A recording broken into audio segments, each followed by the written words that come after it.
Vous n'êtes pas nostalgique. Qu'est-ce que vous pensez, par exemple, des vieilles canailles qui se réunissent de nouveau sur scène? Ce sont des personnages sympathiques qui nous accompagnent depuis longtemps. Vous voyez, par exemple, dans le métier, tout à l'heure, je disais, l'industrie vous demande de faire les choses, vous demande souvent de faire des duos.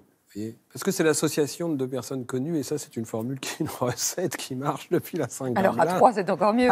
Et ce genre de recette, j'ai trouvé un peu éventé, je vous dirais franchement, à moins d'avoir vraiment une bonne raison. Bon, il y a quand même une raison dans le cas dont vous parlez, c'est qu'ils se connaissent depuis tellement longtemps et qu'ils ont grandi ensemble, dans le même slip, d'une certaine Belle façon. complicité, ouais. Un coup de queue de vache, ça, c'est l'animal totem pour Thomas Fersen, c'est la vache. C'est un animal que vous connaissez bien? J'ai gardé les vaches. C'est vrai? Je les ai gardées, je les ai avec... vu mon jeune âge, avec mes petits bras, je repassais la chaîne autour du cou au moment de la traite. Je ne sais même pas comment j'arrive à faire un truc pareil. Et puis voilà, j'avais absolument pas peur de ces grosses bêtes. Je me souviens encore de leurs noms, Marquise, Lunette. 11 chansons, 11 titres, qui s'apparentent vraiment à ce qu'on appelle la nature, le côté rural, champêtre, sylvestre. Ça ressemble aussi à des fables de La Fontaine, mais sans morale, oui. Parce que ce serait très bizarre de la part de Thomas Fersen qu'il y ait une morale dans une histoire, oui. N'est-ce pas? Mal placé pour donner des leçons. Des leçons de morale. Ouais. Notamment Petit Sabot, on parlait de votre enfance, qui raconte l'amour et le paradis perdu de l'enfance. On l'évoquait tout à l'heure. Cette jeune fille, c'est vous? Oui, la jeune fille, c'est moi. Le paradis perdu de l'enfance, c'est ce qu'on retrouve. C'est le paradis retrouvé dans le moment amoureux. J'ai eu cette révélation récemment, donc, puis j'en ai fait cette chanson. C'est la nature qui se transporte en ville, n'importe où, et qui ressurgit dans le baiser amoureux. La nature. Et qui parfois a quitté les campagnes, qui elles sont bien ratissées, bien rangées.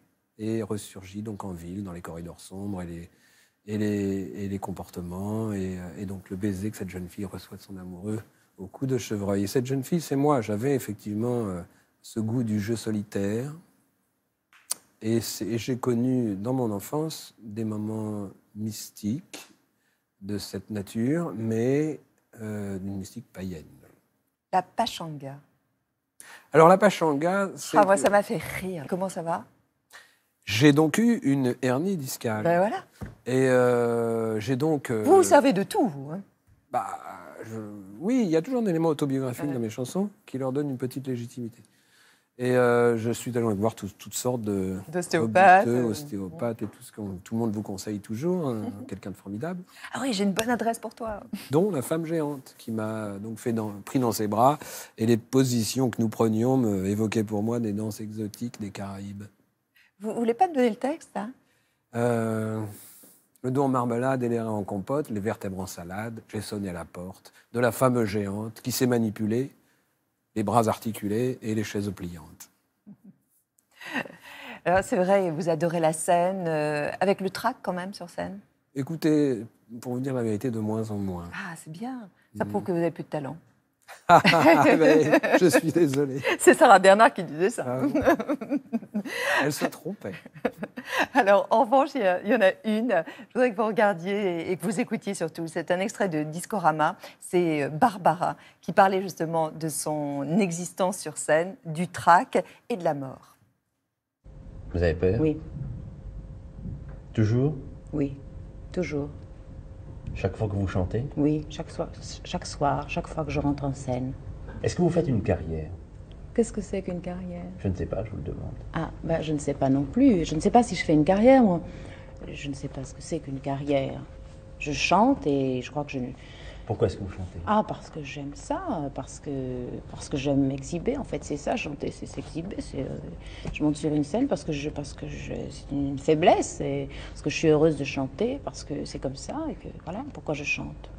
Est-ce que vous voyez votre vie dans 15 ou 20 ans? Dans 15 printemps? Dans 15 ou 20 ans, oui. Ah non, pas du tout, je serai morte. Vous serez morte? Oui.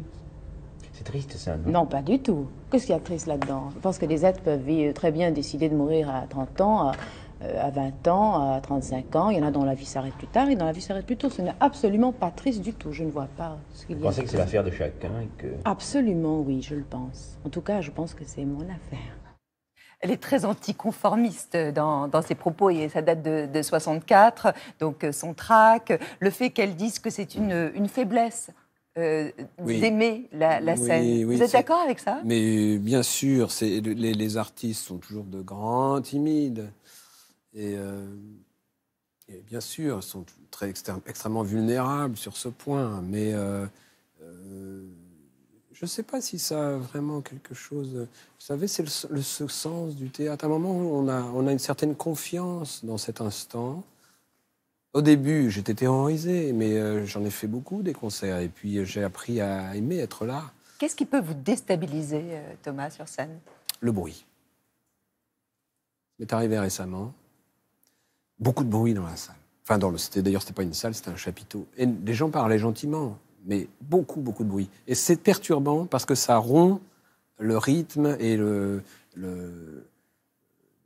comment dire, l'espace sonore. Vous voyez, il est complètement changé par la conversation. Et vous ne pouvez plus utiliser les silences et gérer le temps comme il faudrait. Est-ce que vous pourriez être votre ami? Est-ce que vous entendez bien avec vous-même? Je parle beaucoup avec moi-même. Vous vous engueulez J'ai parfois? cette sorte de schizophrénie. Vous- D'ailleurs, j'en ai même plusieurs. Enfin, je veux dire, si c'est possible, parce que je fais plusieurs métiers dans mon métier. Donc, il y a l'auteur-compositeur. Déjà, entre l'auteur et le compositeur, il y a discussion. Le compositeur n'est pas toujours d'accord avec l'auteur. Et l'interprète, n'en parlons pas. Qu'est-ce que tu me fais chanter là? J'y arriverai jamais. Ensuite, il y a... Je suis mon propre label. Pourquoi tu nous fais un disque aussi coûteux? Plus les musiciens. Etc., etc.